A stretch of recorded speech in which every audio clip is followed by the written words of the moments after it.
Kaze neza kuri YouTube channel turabandanya na rwarukurikirane rw'ikiganiro c'amateka ibikorwa n'ibindi byaranze abanyapolitiki b'abarundi. Kuri no musi tubashikiriza amateka ibikorwa n'ivyaranze wafusi igihano cyo gupfa mu Burundi agatanga n'akaruhuko ku musi wa gatandatu ku bakozi mu Burundi. Yashaka ko agateka ka muntu kiganza muri bose. Akiri muto ntiyagira Facebook canke Twitter ariko yarakoze ikinyamakuru gishira habona ihonyangwa ry'agateka ka muntu. Birashoboka ko yabaye umukuru w'igihugu kuwa mbere atatahuwe n'abarundi. Bamwe bamufata nk'umwansi kandi batazi ivyiyumviro vyiwe. Abandi baramwitirira ariko bakakora ivyo yagwanije nyene. Uwo muntu ninde yatwaye Burundi kuva ryari gushika ryari? Uwo muntu nta wundi atari President Melchior Ndadaye yarongoye Burundi kuva ku 10 Mukakaro 1993 gushika ku 21 Gitugutu 1993. President Melchior Ndadaye yagandaguwe leta yiwe yari kwitegura itegeko rifuta igihano cyo gupfa ariko ico gihano cyakuwe mu gitabo muri Ndamukiza 2009. President Ndadaye yagiye akuye umunsi wa gatandatu samedi mu minsi y'akazi. Melchior Ndadaye afashijwe n'umubirigi Michel Elias yashinze ikinyamakuru cabona mu 1981. Ikinyamakuru candika ibijanye n'ihungabanya ry'agateka ka muntu mu Burundi. Mu nyuma yabaye mu bashinze ishiramwe ry'agateka ka muntu rigiteka mu 1991. Nta wundi mukuru w'igihugu n'umwe arashobora kuvuga ijambo rihagaze ku gateka ka muntu nka President Melchior Ndadaye ku munsi w'ibikwa giwe ku 10 Mukakaro 1993. Ni gute President Melchior Ndadaye atigeze atahurwa n'impande zitandukanye? President Melchior Ndadaye ninde? Melchior Ndadaye yavutse kuwa 28 Ntwarante 1953 imurama muri komine Nyabihanga mu ntara ya Mwaro y'ubu. Kuva mu 1966 gushika mu 1972 Melchior Ndadaye yize kuri Ecole Normale y'Igitega ntiyashoboye kubandanya kuko mu 1972 yaciye ahungira mu gihugu cy'u Rwanda. Mu Rwanda yabandanije amashuri yisumbuye i Butare maze mu 1975 yinjira muri kaminuza y'u Rwanda mu gisata ca Science de l'Education ari naho yaronkeye urupapuro rw'umutsindo rwa licence. Hagati y'1987 n'1992 mu gihe yaza ari mu kazi mu Burundi, Melchior Ndadaye yarashoboye gukurikirana ivyigwa vy'amabanki mu gihugu cy'u Bufaransa ariko akabikurikiranira mu Burundi cours par correspondance. Mu bijanye na politique, Melchior Ndadaye ari mu bashinze umuhari bampere mu buhungiro Mouvement des étudiants progressistes barundi au Rwanda mu 1976 aho yari agifise imyaka 23 gusa.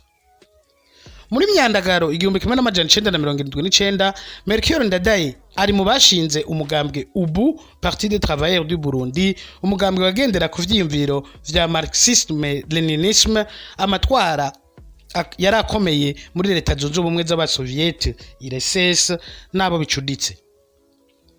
Melchior Ndadaye yabona ko ikibazo c'abarundi kidahagaze ku moko ahubwo ku kagwi gato k'abahutu n'abatutsi bacinyiza abanyagihugu bato bato bagizwe n'abahutu n'abatutsi n'abatwa.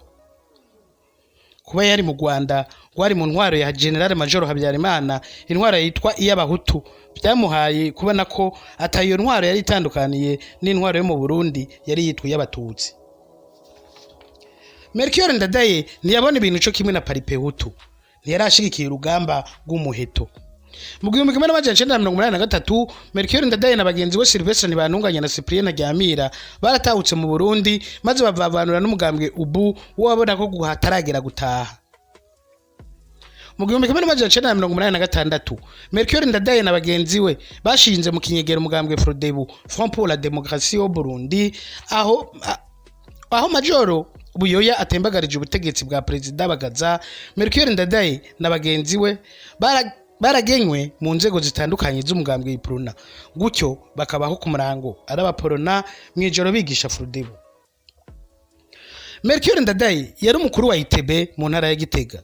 ITB yari gisata ca Iprona gihurukiyemwe abakozi mu gihe atasendika zigenga zari zemewe ico gihe. hagati y'igitugutu na Kigarama 1988 Melchior Ndadaye yarahagaritswe n'iperereza ry'u Burundi Sûreté Nationale kubera ibibazo yarahejeje kubaza mu nama ya buramatari wa Gitega, ibibazo bijanye n'ubwicanyi bwari buherutse kuba mu makomine ya Ntega na Marangara. Mu 1991 Melchior Ndadaye ari mu bashinze ishamwe ry'agateka ka muntu rigiteka, ico gihe yari mu ncabwenge zaharanira ko mu Burundi habaho ivyiyumviro bitandukanye, abantu bagashobora gusohora ivyiyumviro byabo atankomanzi. Mu 1991 Melchior Ndadaye yaragenywe na Perezida Buyoya mu mugwi wo kwiga ibwirizwa shingiro rishasha ry'u Burundi. Melchior Ndadaye ntiyashoboye kurangiza ikiringo ciwe muri uwo mugwi, yavuye atanga imihoho mu mpera kubera vyanse ko bumvikana ku ngingo zimwe zimwe n'abawugize.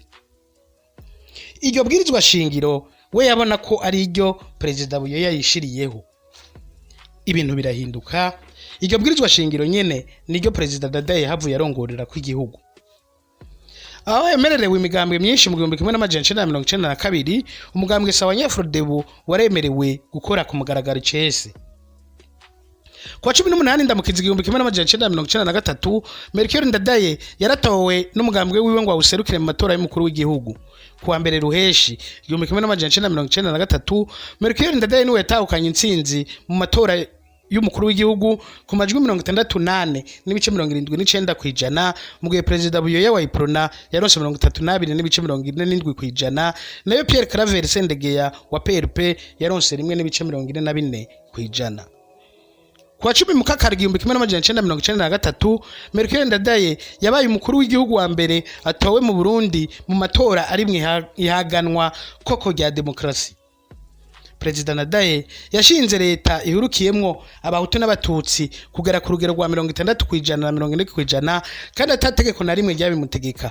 Agera umushikiranganje wa mbere Sylvie Kinigi wo muri Iprona batavuga rumwe, kandi anagena abandi baporona mu bashikiranganje. Itego rya Perezida Ndadaye ntiryakiriwe neza n'abakuru b'ibihugu b'abasirikare bari mu karere batari bashigikiye ko intwaro z'abasirikare zikugwa n'amatora. Mu Rwanda bari biteze ko umukuru w'igihugu w'umuhutu mu Burundi aca yifatanya na Juvenal Habyarimana, ariko baratangaye basanze Perezida Ndadaye ashigikiye ku Rwanda rushira mu ngiro amasezerano ya Arusha wari ruherutse gusinya n'umuhari FPR. Mu vy'ubutunzi, leta ya Perezida Ndadaye yarahagaritse amasezerano ya Zone Franche yatuma ishirahamwe rya Afimete rishobora gukura ubutare muri Zaire atazitizi zikomeye. Ibyo byose byahura n'ubwoba bw'abatsinzwe mu matora mu 1993.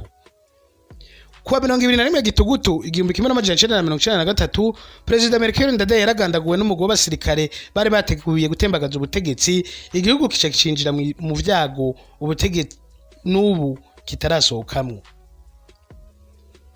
Aha niho turangirije ikiganiro c'amateka, ibikorwa n'ibindi byaranze abanyapolitike b'u Burundi.